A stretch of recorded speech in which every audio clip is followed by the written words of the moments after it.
My name is Matt Kahn. I'm a partner at Butler Kahn. I'm Jeb Butler. I practice at Butler Kahn. We do high-end personal injury and wrongful death cases. The case arose from a straightforward car wreck. Our decedent was driving down the road. He was leaving his ex-wife's house where he'd been helping to set up a grill he'd given her as a gift, or he'd seen his children. As he was heading home, another car just crossed over the center line. He tried to get out of the way but could not, and she hit him head on. The collision forced his car into a ditch and caused some blunt force trauma to his chest that ultimately killed him. This was an admitted liability car accident, so there wasn't really a dispute as to what happened. But we still wanted an animation because it's really important to lay the scene for the jury so they understand what actually happened and why we're here talking about this guy that they've never met. The best way to do that is with an animation that shows exactly what happened.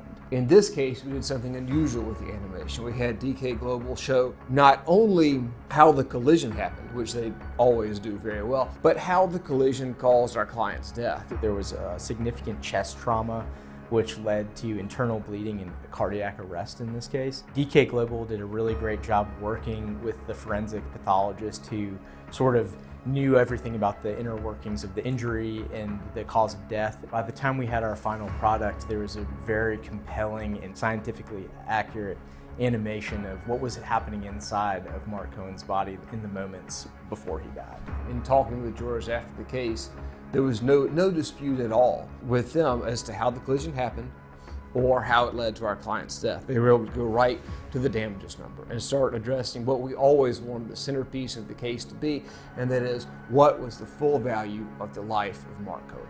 The highest offer before trial, before we got our verdict of $28 million, was $25,000. To that, we were able to add $1.2 million in pre-judgment interest, and then another $6.3 million in attorney's fees pursuant to one of Georgia's fee-shifting statutes, bringing our total judgment in the case to $35.5 million. In this case, we were fortunate enough to have an eyewitness who pretty much saw everything. One benefit that we had with eyewitness testimony is that we were able to show this animation to the eyewitness to confirm that that's actually what happened. There's nothing really more compelling than showing an animation to the jury and then having the witness tell the jury, yeah, that's what happened. Being able to show someone what happened versus just tell them about it, it is a really powerful tool, and it's one that I like to keep in my lawyer tool belt.